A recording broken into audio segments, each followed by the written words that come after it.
अस्सलामुअलैकुम everyone, my name is Maryam and welcome back to my channel good mood good day. उम्मीद करती हूँ कि आप लोगों का दिन भी अच्छा गुजरा होगा और आप लोगों का मूड भी अच्छा होगा और साथ ही साथ आप लोग अच्छे अच्छे खाने खाकर अपनी हेल्थ को भी अच्छा बना रहे होंगे। आज की वीडियो थोड़ी हटकर है। मैं हमेशा फूड रिलेटेड वीडियोस बनाती हूँ कि फ़ूड खाने से ये हो गया तो फूड खाने से वो हो गया, कि आपको किस किस डाइट से बेनिफिट मिलता है। बिकॉज़ मेरी फील्ड ही ऐसी है कि मैंने डाइट के बारे में बात करनी होती है कि फ़ूड खाने से आपको क्या क्या न्यूट्रिएंट्स मिलते हैं। मैं हमेशा हेल्थ पर कॉन्शियस वीडियोस बनाती हूँ। तो आज की वीडियो भी एक ऐसी ही टॉपिक पर है। आज हम पैनाडोल यानी कि पैरासीटामोल पर बात करेंगे कि अगर हम पैनाडोल खाते हैं तो हमारी बॉडी को क्या अफेक्ट मिलता है, पैनाडोल खाने से हमारी बॉडी किस तरह एक्ट करती है और पैनाडोल यानी कि पैरासीटामोल का कितना यूज़ हम कर सकते हैं। तो हम इस पर सब डिटेल पे बात करेंगे कि पैनाडोल को यूज़ करने से हमें क्या क्या फ़ायदे मिलते हैं, पैनाडोल यूज़ करने से क्या क्या साइड इफ़ेक्ट होते हैं और पैनाडोल को कितना हम यूज़ कर सकते हैं। So let's get started. Firstly हमारे घरों में ये एक प्रैक्टिस हो रही है कि भाई आप ग्रोसरी शॉपिंग करने गए तो आपने पैनाडोल की शॉपिंग भी साथ कर ली। बहुत से लोग पैनाडोल को as a medicine cum as a sweet use करना स्टार्ट कर दिया है कि भाई सर में दर्द पैनाडोल, गले में दर्द पैनाडोल, हमारे कमर में दर्द है पैनाडोल, किसी को वॉमिटिंग भी हो रही है तो उसको भी भाई कहते हैं भाई तू पैनाडोल खा ले। तो भाई पैनाडोल खा तो ली हमने, हम रोज़ाना की बेस पर पैनाडोल खाते जा रहे हैं, पैनाडोल का कंज्यूम करते जा रहे हैं।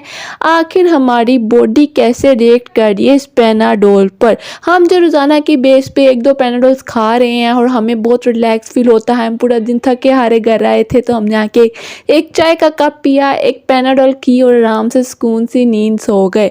तो हमारी नींद तो हमें एक दिन बड़ी अच्छी आई। इसी तरह हमें एडिक्शन होगी और रोज़ाना की बेस पर हम पैनाडोल खाए बगैर रह ही नहीं पाते और इसी तरह हमारे घरों में पैनाडोल की प्रैक्टिस की जाती है। पैनाडोल की भी फॉर्म्स बहुत सी आ गई है, Panadol extra, Panadol CF, Panadol night भी अब आ गई है कि रात को पैनाडोल खाकर सोएं आपको अच्छी नींद आएगी। तो भाई आखिर इसका मैकेनिज्म क्या है, पैनाडोल के अंदर ऐसा क्या है कि हमारे पेन को रिलीव करने के साथ साथ हमारे स्ट्रेस लेवल को भी डिक्रीज़ करने में ये हेल्प करती है और क्यों हमें इसकी एडिक्शन हो गई है। तो इस पर हम बात करते हैं और सबसे पहले जानते हैं कि पैनाडोल खाने के बाद हमारी बॉडी में होता क्या है। सिंपली अगर हम कोई फूड खाते हैं तो उसको हम स्वेलो करने के बाद हमारा फूड जाता है हमारे स्टमक में, देन स्मॉल इंटेस्टाइन में जाता है, लार्ज इंटेस्टाइन में जाता है और जिस जिस जगह पर हमें न्यूट्रिएंट्स चाहिए होते हैं वो वहाँ पर हमारा जो लीवर है उसको भेज देता है और हमारी फुल बॉडी में जो न्यूट्रिएंट्स है वो फूड के मिल जाते हैं। इसी तरह सेम एज इट इज़ जब हम कोई पेन किलर लेते हैं या कोई पैरासीटामोल लेते हैं, पैनाडोल लेते हैं तो हमारे ये हम जब इसको स्वेलो कर लेते हैं ये हमारे स्टमक में जाएगा, आप स्टमक में इसकी ब्रेक डाउन होगी, देन ये स्मॉल इंटेस्टाइन, लार्ज इंटेस्टाइन में जाएगा, देन हमारी फुल ब्लड स्ट्रीम में जाएगा, हमारे ब्लड में जाएगा और फिर वो जगह पर जाएगा जहाँ पर हमें तकलीफ़ होगी, दर्द होगी, वहाँ पर जाके एक्ट करेगी और हमारे जो सी पेन है वो रिलीफ हो जाएगी। ये एक सिंपल सा ओवर थ्रू मैकेनिज़्म है जो एक पिल्स का, एक कोई भी ड्रग हम लेते हैं उसका होता है। लेकिन अब आप देखते हैं कि पैरासीटामोल जब लेते हैं तो तब हमारी बॉडी में क्या वर्किंग होती है।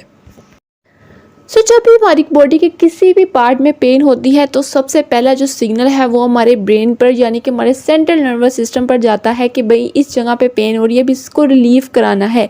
और हमारे ब्रेन में एक केमिकल प्रोड्यूस होता है प्रोस्टाग्लैंडिन। ये केमिकल की सिक्रीशन होना स्टार्ट हो जाती है। ये एक इन्फ्लेमेशन अगर बॉडी में हो या पेन हो तो ये हमारा जो केमिकल है वो हमारे ब्रेन में प्रोड्यूस होना स्टार्ट हो जाता है।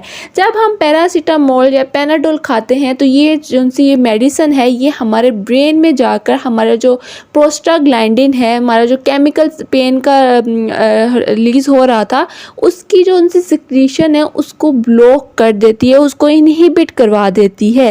प्रोस्टाग्लैंडिन एक ऐसा केमिकल है जो हमारी बॉडी में हर पार्ट में होता है, लेकिन जब कोई पेन होती है तो इसकी सिक्रीशन ब्रेन में इंक्रीज़ हो जाती है। और पैरासीटामोल या पैनाडोल क्या करती है, इसकी सिक्रीशन को, इसकी प्रोडक्शन को इनहिबिट करवा देती है, ब्लॉक कर देती है, जिसकी वजह से फौरी पेन रिलीफ होती है। हमारे पेन किलर इसीलिए इसको कहा जाता है बिकॉज ये खाने के 1-2 घंटे के अंदर अंदर आपको आराम आ जाता है, आपकी पेन रिलीफ हो जाती है। बट यहाँ पर ख़त्म नहीं होती। पेन तो हमारी रिलीफ होगी, हमें उसी वक्त सुकून मिल गया, लेकिन अगर हम इस टैबलेट का, इस ड्रग का रोज़ाना की बेस पर इस्तेमाल करेंगे, क्रोनिक यूज़ करेंगे, तो ये प्रोस्टाग्लैंडिन की सिक्रीशन को ब्लॉक कर देगा। अब प्रोस्टाग्लैंडिन का भी तो कोई काम होगा ना। ये एक प्रोटेक्टिव एजेंट के तौर पर काम करता है। ये हमारे स्टमक को प्रोटेक्ट करने में हेल्प कराता है, और ये स्टमक का एक मोस्ट इम्पॉर्टेंट प्रोडक्ट है कि प्रोस्टाग्लैंडिन ने स्टमक की वर्किंग को अच्छा बनाने में हेल्प करना होता है।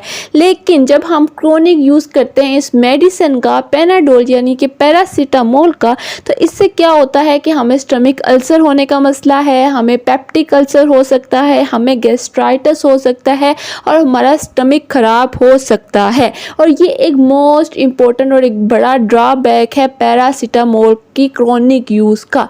आमतौर पर अगर किसी फीवर में यूज़ करें तो वो तो सही है, लेकिन जब हम इसको रोज़ाना की बेस पे यूज़ करेंगे तो ये प्रोस्टाग्लैंडिन की सिक्रीशन को ही बिल्कुल ही ब्लॉक करा देगी, जिसकी वजह से हमारा स्टमक ख़राब हो सकता है।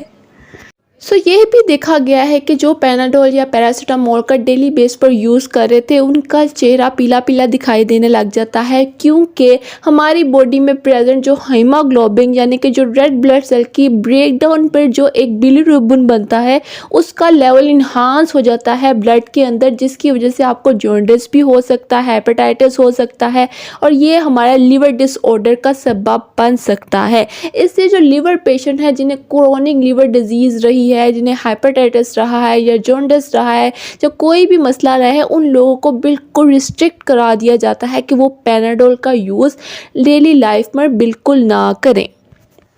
हर मेडिसिन की तरह, हर ड्रग की तरह पेनाडोल यानी कि पैरासीटामोल की जो मेटाबॉलिज्म है वो हमारे लीवर में जाकर ही होनी होती है, और हमारे लीवर का काम ही ये है कि उसने मेटाबॉलिज्म करवानी होती है। फूड की भी, ड्रग्स की भी, हर चीज़ की मेटाबॉलिज्म में लीवर हेल्प करवाता है।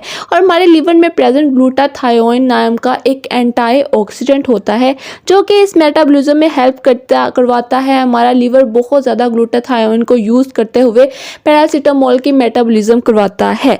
इसकी वजह से क्या होता है, अगर आप डेली बेस पर पेनाडोल या पैरासीटामोल का यूज़ करते रहते हैं, तो जो ग्लूटाथायोन एंटीऑक्सीडेंट, जो हमारा बॉडी का एक मोस्ट इंपॉर्टेंट एंटीऑक्सीडेंट था, उसकी प्रोडक्शन डिक्लाइन हो जाएगी, और उसकी वजह से हमारे लिवर में टॉक्सिसिटी हो सकती है, लिवर के अंदर इन्फ्लेमेशन हो सकती है, और हमारा लिवर अच्छे से वर्क नहीं करता।